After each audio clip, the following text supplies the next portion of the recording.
Pick up your gear and open your chests.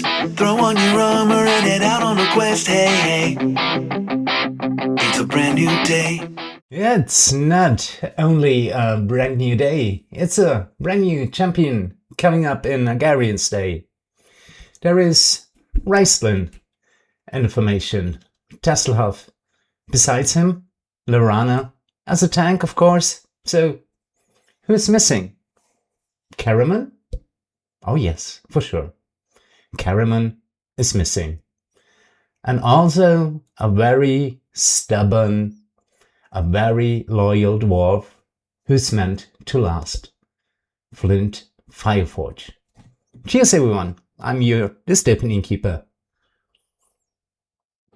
And Flint Fireforge is one of Dragonlance's most quietly enduring figures, a dwarf whose presence shapes the emotional landscape of the companions not through grand gestures, but through steadfast loyalty, grounded wisdom and the almost stubborn dignity of a craftsman who has seen the world change faster than he ever wished it to. His story is not one of prophecy or divine calling. It is the story of a dwarf who chose his own family, carried his age with both pride and fear, and stood firm when others faltered.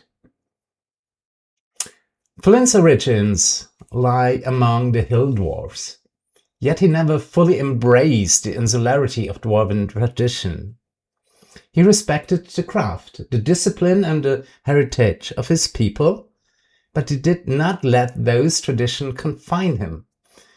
Solas became his home, not by accident, but by choice. His forge there was more than a workplace. It was a sanctuary where he shaped metal with the same care he applied to shaping his life. Flint's craftsmanship is central to his identity, and it reflects his worldview. The beliefs that things should be built to last, that effort matters, and that the world is held together by those who repair what others break. It is in Solas that Flint's life intersects with Tanis half-elven, a young child found wandering alone in the forest. Flint takes him in, teaches him the discipline of metalwork and offers him a place where he belongs. Their relationship is never explicitly labeled in the canon, but many readers see it as a father-son bond, or at least the closest thing Flint has to one. Their connection is built on shared work and quiet understanding rather than overt sentiment. Tanis' struggle with identity resonates with Flint's own sense of displacement, and the dwarf's protective instincts towards him reveal a vulnerability Flint rarely shows to others. And if Tanis represents Flint's grounded paternal side, Tasselhoff, barefoot, Tass, represents the opposite, chaos, curiosity, and the unpredictable joy of life. Flint's exasperation with Tass is one of Dragonlance's most recognizable dynamics. Tass steals his belongings, drags him into trouble, and tests his patience at every turn. Yet beneath the grumbling lies genuine affection. Flint's protectiveness towards Tass is unmistakable, even if he hides it behind his complaints. Their friendship becomes one of the most emotional anchors of the saga, culminating in, spoiler alert, Flint's quiet death on the slopes of Mount Nevermind. A moment witnessed only by Tass, whose grief underscores how deeply the dwarf had shaped his life. Flint's age is one of the most important themes of his arc. For a dwarf, he's not extraordinarily old, merely in the later stages of a long life. But Flint feels his age more keenly than many of his kin. His giant ache, that's relatable. His breath shortens, and he worries that he cannot keep pace with the younger companions. This fear is psychological as much as physical. Flint is not terrified of death. He is terrified of becoming irrelevant, of failing those he loves, of being left behind. His awareness of his own mortality gives his journey a quiet poignancy that contrasts with the grand destinies of others. Flint's role in the companion's adventures is often understated, yet consistently meaningful. At Xarat, he stands alongside Tanis, Sturm, Goldmoon, and the others as they confront the first great revelations of the War of the Lands. His practical caution tempers the group's impulsiveness, and his grounded perspective helps them navigate the ruins without succumbing to fear or confusion. At Pax Tharkas, Flint's reliability becomes essential. He is not the one who rallies armies or negotiates alliances, but he is the one who keeps the group moving, who repairs what breaks, who steadies those who falter. His involvement in the search for the disc of Mishakal further illustrates his importance.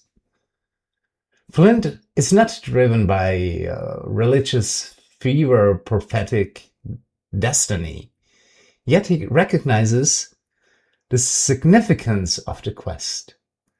His loyalty to his friends, especially Tanis, keeps him committed even when the path grows dangerous.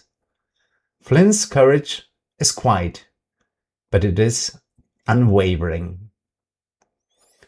Not all of Flint's contributions are solemn. His deep and abiding hatred of boats is one of Dragonlance's most enduring sources of humor. Flint just despises water travel with a passion that borders on mythic. He becomes seasick at the slightest motion, complains loudly, and blames boats for every misfortune. His aversion to flying devices is equally intense. When confronted with gnomish inventions, especially those of Mount Nevermind, Flint's patience evaporates entirely. His distrust of gnomish engineering is not unfounded, and his reactions provide levity in moments of tension. These quirks are not mere comedic relief. No, they reveal Flint's desire for stability in a world that increasingly defies his expectations. And that's relatable too. Flint's relationships with the other companions deepen this portray. He respects Storm Brightblade's honor, though he occasionally bristles at Storm's rigidity. With Caramon, Flint finds a kindred spirit in practicality and good nature.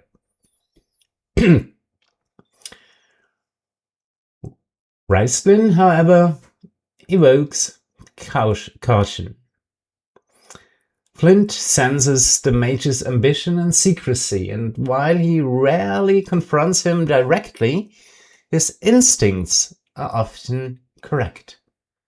Goldmoon and Riverwind inspire in Flint a quiet respect.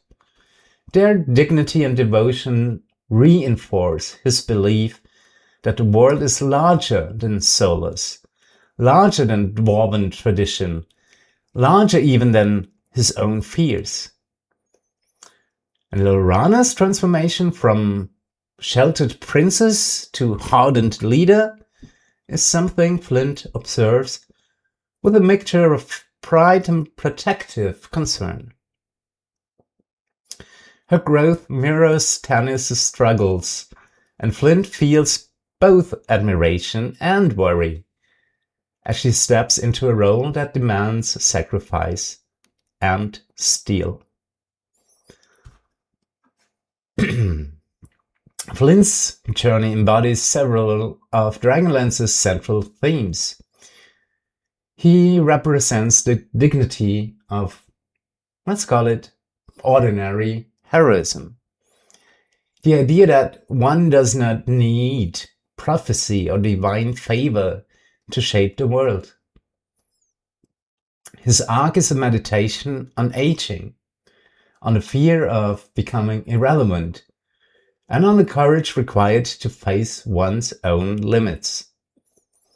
His relationships illustrate the power of found family, the bonds forged not by blood, but by choice.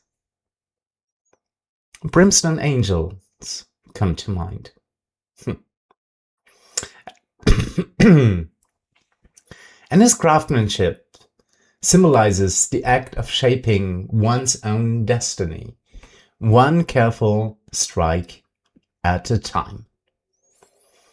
His death is one of the saga's most poignant moments, precisely because it is quiet. Flint does not fall in battle or perish in a blaze of glory. No, he dies of the simple limits of his own mortal body, sitting beside a friend who loves him. It is a passing that reflects his life, humble, honest, and deeply, deeply felt. Tess's grief becomes the echo of Flint's legacy, a reminder that even the smallest forge can shape the fate of the world. Flint never slew the greatest dragon, never wielded divine power, and never sought glory. Yet, whenever the companions needed reminding of home, of friendship, and of the ordinary lives worth protecting, it was often Flint who provided that anchor. Even in the darkest moments, Flint rarely abandoned his habit of complaining.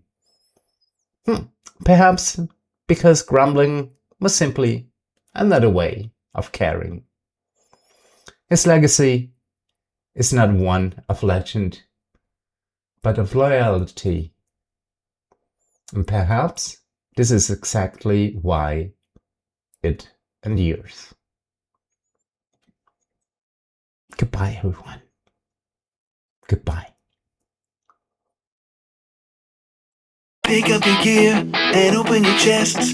Throw on your armor and head out on a quest. Hey, hey. It's a brand new day.